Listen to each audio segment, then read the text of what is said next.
iniciar la participación e intervención del doctor Alexander Ortiz.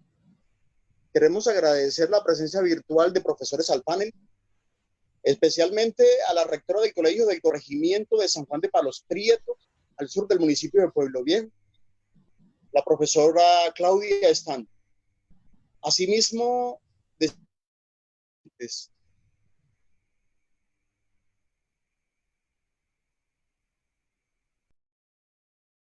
organización de las preguntas y de las intervenciones de los asistentes. Igualmente, los que deseen al final hacer una intervención con relación al panel. Muchísimas gracias. Damos entonces la palabra al doctor Alexander Ortiz, doctor en Ciencias Pedagógicas de la Universidad Pedagógica de Holguín, Cuba, doctor honoris causa en Iberoamérica, Consejo Iberoamericano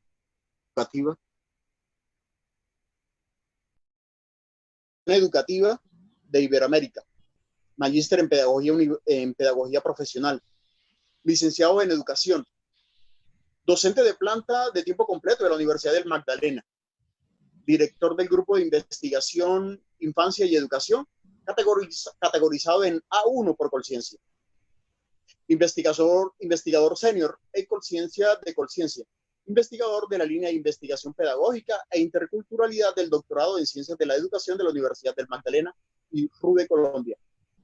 Doctor Alexander Ortiz, bienvenido.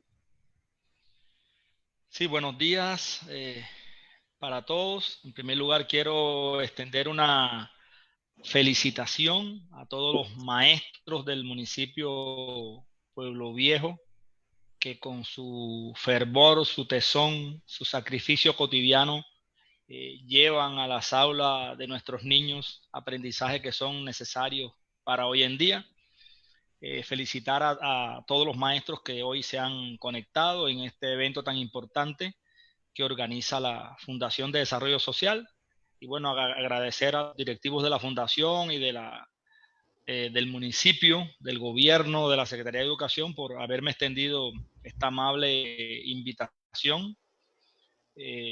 También dar la bienvenida a los dos panelistas, colegas, compañeros que nos acompañan en el día de hoy, la doctora Lucía Bustamante y el doctor Pacheco, quienes han desarrollado unas intervenciones, a mi juicio, magistrales que nos permiten buscar caminos, vías para cada día mejorar aún más la calidad de la educación en tiempos de crisis, que es el tema que nos ocupa en esta mañana.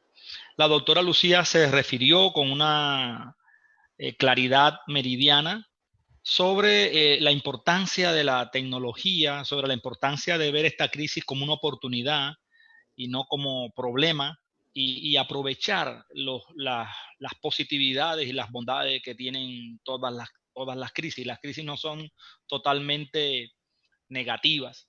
Y el doctor Pacheco ha hecho una contextualización y ha dado también algunas pistas de por dónde debiéramos nosotros delinear nuestro trabajo para mejorar la calidad de la educación. Sobre todo, lo que más me ha gustado es que estamos haciendo una reflexión profunda sobre la calidad de la educación sin utilizar nociones y conceptos de la categoría calidad de la educación. Eso me parece espectacular, porque la categoría calidad de la educación ha sido muy maltratada, es polisémica, es resbaladiza, es engañosa, como decimos nosotros, los académicos de la Facultad de Educación de la universidad. Resbaladiza, engañosa, nos desvirtúa de lo que en realidad debemos hacer Mis estimados en la educación. panelistas e invitados, parece que el tiempo nuevamente se nos va a agotar, entonces vamos a reiniciar. Permítame un segundo, Julián. Vamos a reiniciar la actividad, profesor, para que no tengamos interrupción en el desarrollo de su panel, ¿de acuerdo? Sí. Listo.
¿Podemos continuar, profesor? Sí.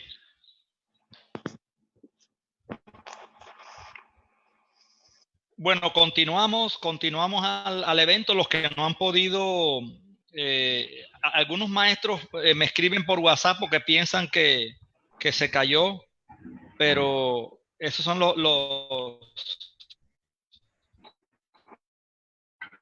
problemas de la tecnología. Deben conectarse, se cierra. Pero me parece positivo esto que sucede porque devela desde la tecnología que nosotros tenemos que ser creativos también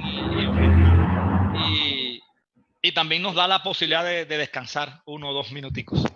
Decía que la calidad de la educación es un concepto resbaladizo, engañoso, que nos desvirtúa del verdadero camino que debemos seguir los maestros en la interacción con los estudiantes.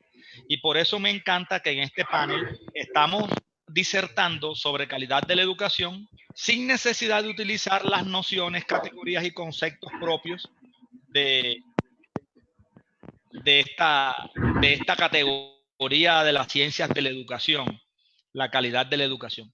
A mí me gusta más hablar de la calidad de la educación en tiempos emergentes, en tiempos de crisis, así como la Fundación lo tituló, y no solo la calidad de la educación en la virtualidad, porque todos los contextos son diferentes y en el contexto de Pueblo Viejo, como muy bien ya se ha señalado, el índice de conectividad es muy bajo.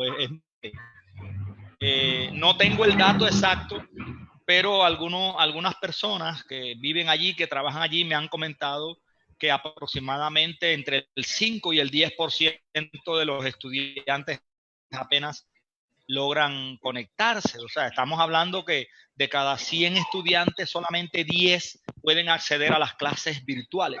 Entonces, en este tipo de educación, en este tipo de crisis, debemos hablar de clases emergentes.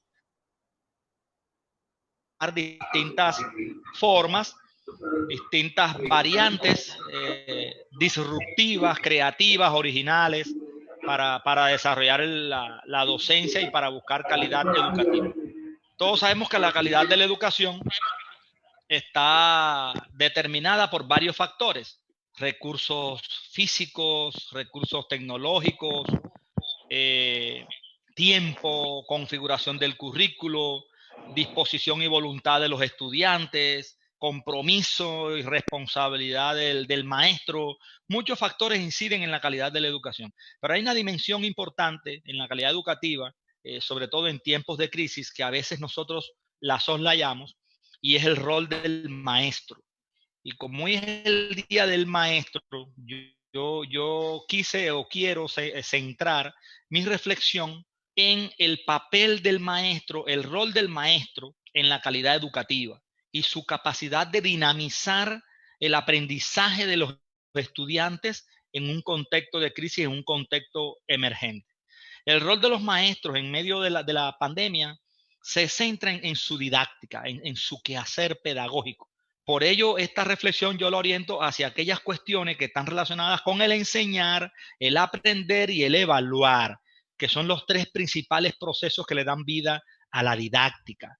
Cómo enseñar de una manera emergente, qué debe aprender el estudiante y cómo debe aprender el estudiante en un contexto emergente y cómo debemos evaluar en este contexto. Y en ese sentido he sintetizado 5 roles, yo le llamo roles, 5 roles para lograr calidad de la educación en tiempos de crisis, roles que debe desempeñar el maestro. El primer rol es que el maestro debe dar las clases emergentes sin hablar. Y ahorita vamos a ver por qué utilizo esta metáfora.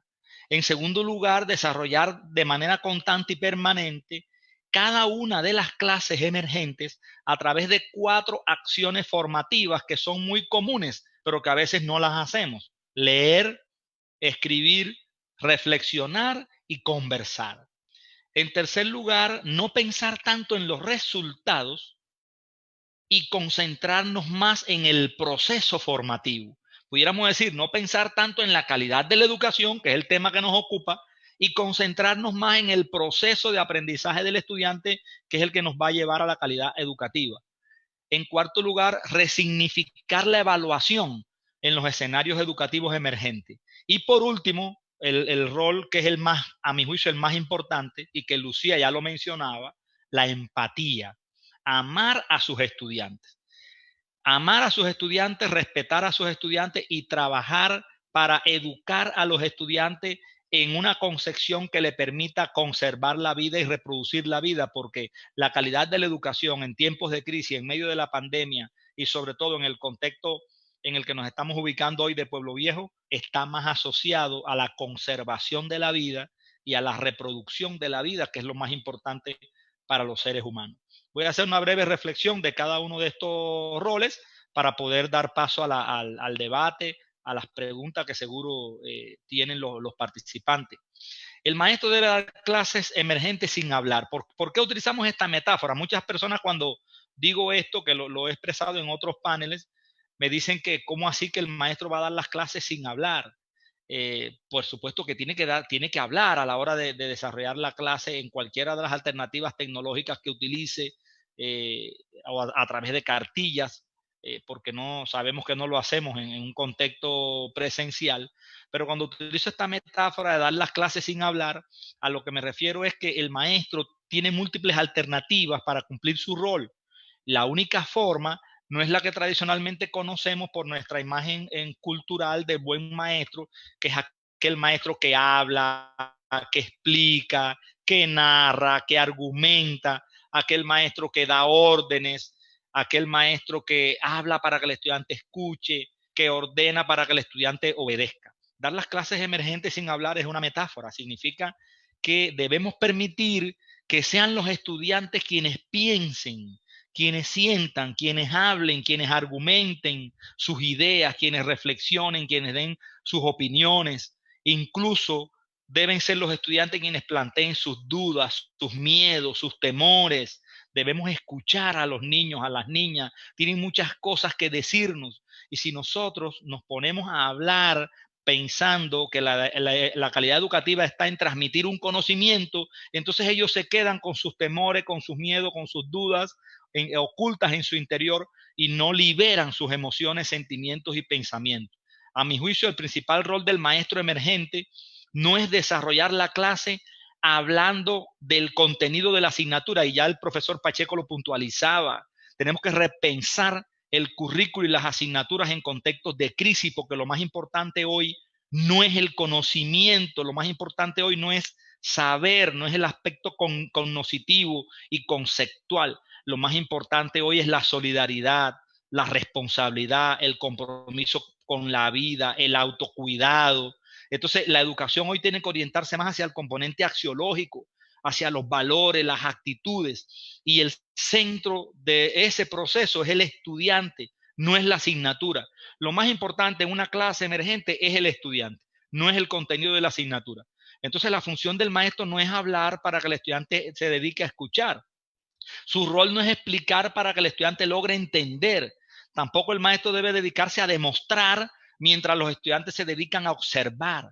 El rol del maestro es configurar escenarios y ambientes de aprendizaje emergente en lo que los estudiantes tengan auténticas oportunidades para comprender el sentido de lo que están aprendiendo y cómo lo que están aprendiendo, conversando con el profesor, le permite conservar su vida, autocuidarse y reproducir su vida. Que los estudiantes puedan a su propio ritmo configurar sentido y significado mediante sus vivencias, mediante sus experiencias, conversando con el profesor, reflexionando con sus compañeros. Yo digo que mientras más habla el maestro, menos aprenden los estudiantes. El maestro en las clases emergentes no debe dar respuestas, debe hacer preguntas. Las preguntas son más importantes que las respuestas. La clase emergente debe desarrollarse a través de un sistema de preguntas que formula el maestro, pero que también formulan los estudiantes, no solamente el maestro, porque no se aprende escuchando, no se aprende escuchando, sino hablando. Entonces, si el maestro habla y el estudiante escucha, quien está aprendiendo es el maestro, porque cuando hablamos aprendemos dos veces. Entonces es importante entender que no se aprende escuchando, sino hablando, preguntando, cuestionándolo todo, problematizándolo todo. Y para mí, la calidad educativa y la formación dependen del preguntar, del reflexionar y del conversar. Debemos preguntar, reflexionar y conversar para formar. Ese es el primer rol que debe desempeñar el maestro hoy. El segundo rol, desarrollar de manera constante y permanente en cada una de las clases emergentes 4 acciones formativas que se derivan del primer rol: leer, escribir, reflexionar y conversar. No hay otra solución más óptima y pertinente en estos momentos.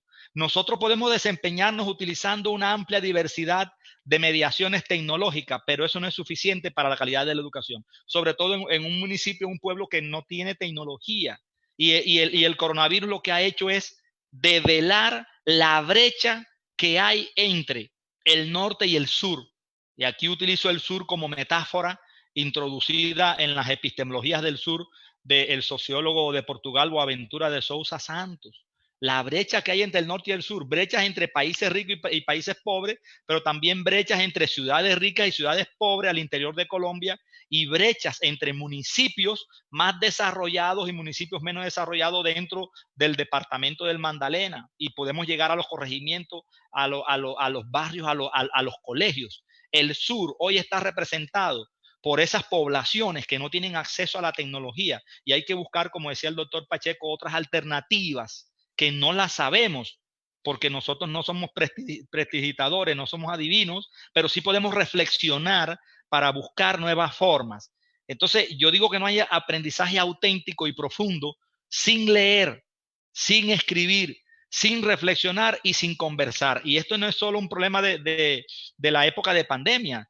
Siempre ha sido importante la lectura, la escritura, la reflexión y la conversación para la calidad educativa, pero en contextos de crisis, contextos de emergencia, contextos emergentes, y en medio de la pandemia, el leer, el escribir, el reflexionar y el conversar toman una nueva dimensión y adquieren un nuevo sentido, un nuevo significado. Nosotros tenemos que reflexionar sobre lo que leemos, conversar sobre un problema, conversar sobre un tema, sobre una cuestión determinada que se relacione con la asignatura, pero no necesariamente tiene que ser del contenido curricular estandarizado en estos momentos de crisis.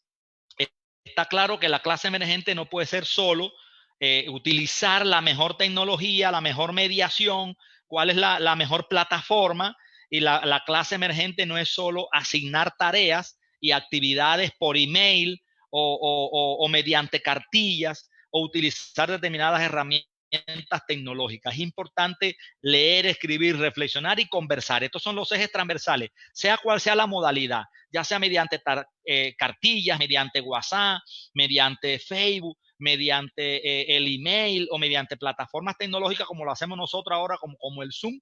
Pero la transversalidad está en el leer, en el escribir, en el reflexionar y el conversar. ¿Sobre qué leemos? ¿Sobre qué escribimos? ¿Sobre qué reflexionamos? ¿Y sobre qué conversamos en la clase emergente? El tercer rol tiene que ver con los resultados. No debemos pensar tanto en los resultados y concentrarnos más en el proceso.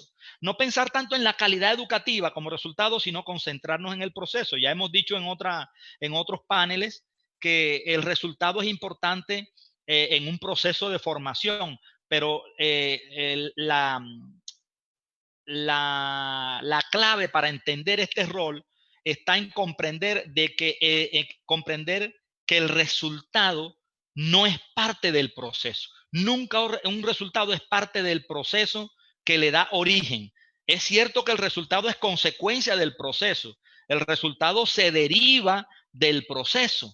El resultado es un efecto del proceso, es una huella que el proceso deja, pero el resultado no forma parte del proceso. Entonces, ¿qué sucede? Que como el resultado no forma parte del proceso, si yo me concentro solamente en el resultado, no veo el proceso y me salgo del proceso. Cuando yo me concentro en un resultado, me estoy saliendo del proceso, y lo más importante es el proceso. Porque si nosotros desarrollamos el proceso de manera pertinente y de manera funcional, el resultado tiene que ser similar a la forma en que estamos llevando a cabo el proceso. Entonces, cuando hablamos de un proceso de formación y de calidad educativa, nos remitimos a la enseñanza, al aprendizaje, pero también a la evaluación. Y nosotros tenemos que reconocer que los resultados de cualquier proceso evaluativo no dependen del estudiante, sino del maestro y del instrumento evaluativo.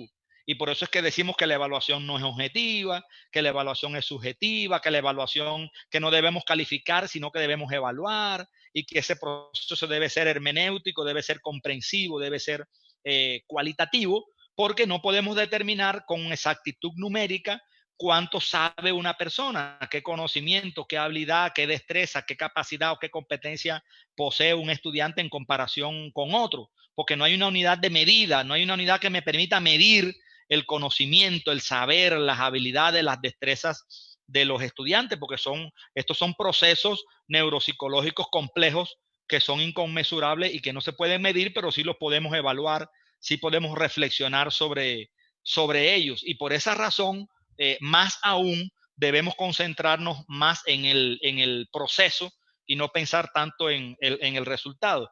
De esa manera, en las clases emergentes tenemos que resignificar la evaluación en los escenarios educativos en tiempos de crisis, porque cuando nosotros evaluamos, lo que debemos hacer es darle valor al proceso de aprendizaje de los estudiantes, concentrarnos en los avances de los estudiantes, en sus logros, no en sus desaciertos, no en sus errores, no en sus fallas.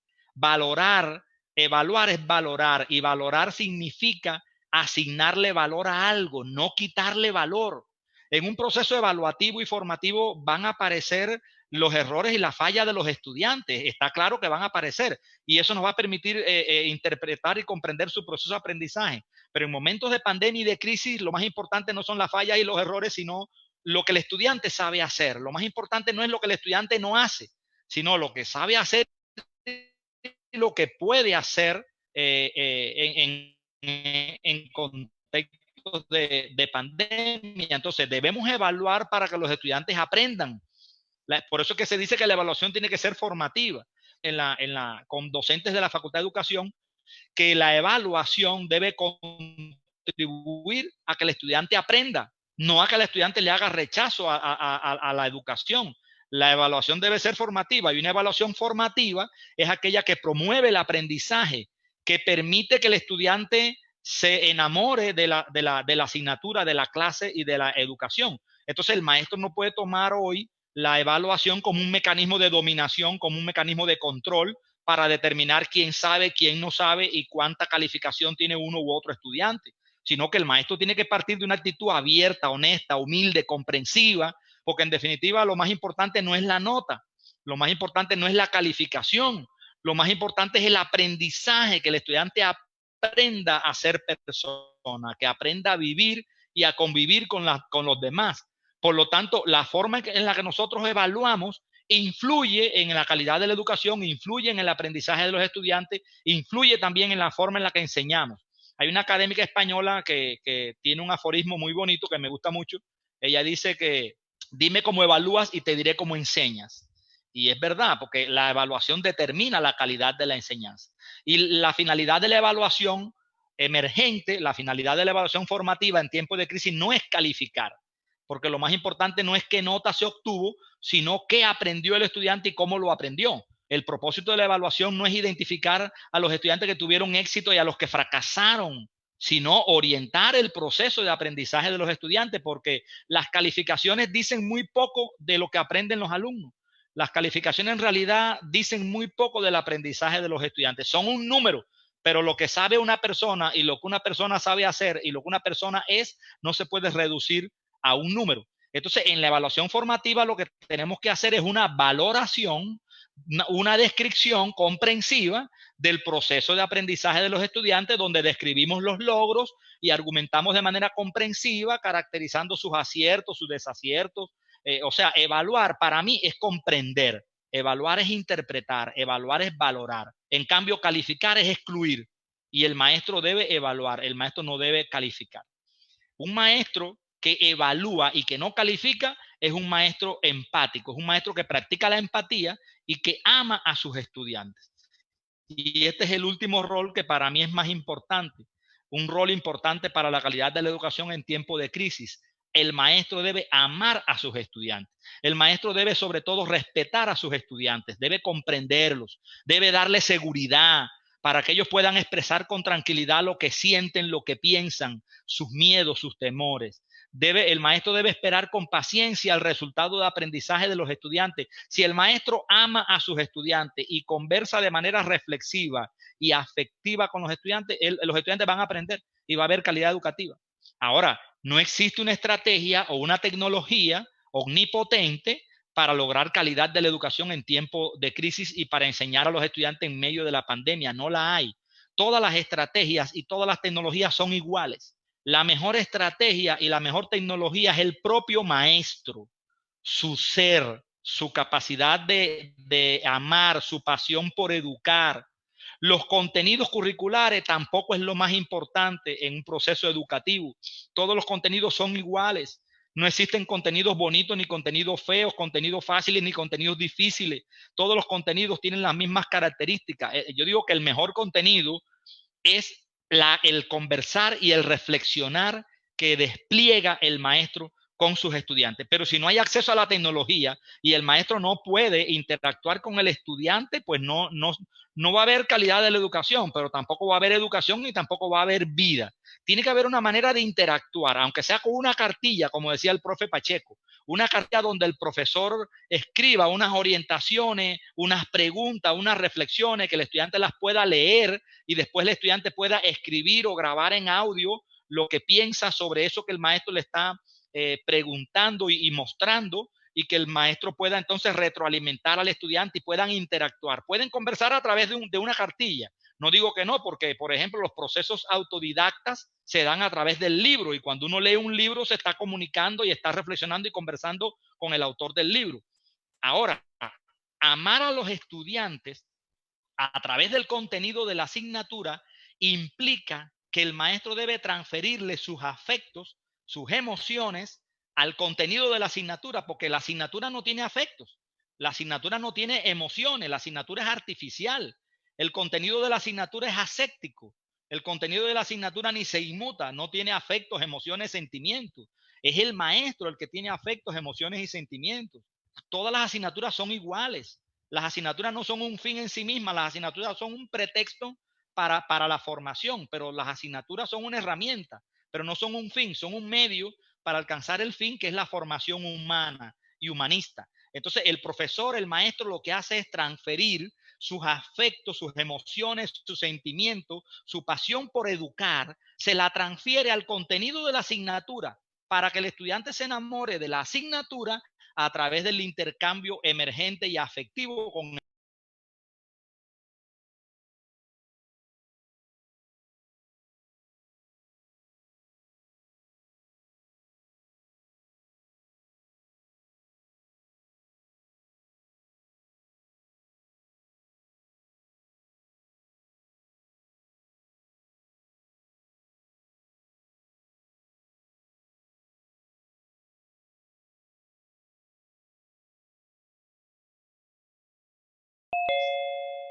no cuestionar y criticar tanto a los estudiantes, sino concentrarse más en sus virtudes, en sus cualidades positivas, y no resaltar tanto los defectos, no resaltar tanto la falla de los estudiantes. El rol de los maestros en medio de la pandemia es amar a los estudiantes, acogerlos, inspirarlos, entusiasmarlos. El maestro debe admirar a sus estudiantes. El maestro que no admire a sus estudiantes, que no sea paciente con ellos, que no los respete, no va a tener calidad de la educación. El maestro debe respetar los ritmos de aprendizaje de los estudiantes. No todos los estudiantes aprenden al mismo ritmo. Debe respetar los estilos de aprendizaje de los estudiantes, las estrategias que los estudiantes utilizan para aprender, no acelerar el proceso, no querer obtener rápidamente un resultado ya final inmediato. Nosotros somos muy inmediatistas. Debemos conocer bien a los estudiantes, conocer sus necesidades, sus experiencias, sus conocimientos, sus destrezas, sus miedos, sus temores, no para cuestionarlos y criticarlos, sino para orientarlos, para guiarlos. Los maestros son personas encantadoras, y precisamente en tiempos de crisis es donde el maestro debe mostrar su inteligencia, sus competencias pedagógicas, sus competencias curriculares, sus competencias didácticas, su alta capacidad de resistencia, de resiliencia, su compromiso con la educación, su responsabilidad con el cambio, con el mejoramiento futuro, porque de esta crisis vamos a salir y vamos a salir pronto y más fortalecidos que nunca. Un maestro comprometido, un maestro motivado, un maestro sensible, un maestro consciente de su encargo social es capaz de sobreponerse a cualquier crisis y a cualquier pandemia. El coronavirus le va a quedar pequeño a un maestro que sea amoroso, que sea talentoso, que sea tierno con sus estudiantes. Los maestros debemos amar a nuestros estudiantes, darles cariño, comprensión, ternura, reconocimiento, consideración. Debemos estimular su autoestima, debemos potenciar sus capacidades, su inteligencia, porque todos nuestros niños y niñas son muy capaces, muy inteligentes, muy talentosos y muy amorosos. El maestro debe elogiar al estudiante, debe resaltar sus virtudes y resaltar sus aciertos, porque educar es una actividad que requiere una alta vocación, una alta pasión. Educar es una de las profesiones más nobles y más humanas que existen. Yo me siento orgulloso de ser maestro y de ser educador. Y si muero y vuelvo a vivir, no dudaría en dedicarme a la educación, porque educar es un acto de mucho amor, es un acto de aceptación del otro sin condiciones, de reconocimiento del valor del otro. Y por eso el maestro debe amar esta profesión, debe actuar con alegría, con felicidad, debe sentirse atraído y alegre, contento por la novedad que representa cada estudiante con el que interactúa. Cada estudiante es novedoso, cada estudiante es original, cada estudiante es un mundo diferente. El maestro en el medio de la pandemia debe vibrar cuando escucha a los estudiantes. Su corazón debe latir, debe respetarlos, debe acompañarlos en sus necesidades, en sus éxitos. Debe entusiasmarlos por aprender cada día más, aún en medio de la crisis. Y aún en medio de la crisis tenemos que lograr una formación profunda con nuestros estudiantes, sobre todo en actitudes, en valores, en emociones, en afectos, en sentimientos, una formación verdaderamente humana. Y quiero finalizar con el permiso del profesor Pacheco, robándole alguna de las A que él mostró en el último panel que tuvimos en la universidad. Él hablaba de las A, las principales A para vencer esta crisis. Yo aquí voy a finalizar con las 5 A para vencer esta crisis. Yo invito a todos los maestros de Pueblo Viejo, del Magdalena, de Colombia, de Latinoamérica y del mundo a aplicar las 5 A para vencer esta pandemia. La A de aceptar, la A de adaptarse, la A de aprender, la A de amar y la A de actuar. Muchas gracias.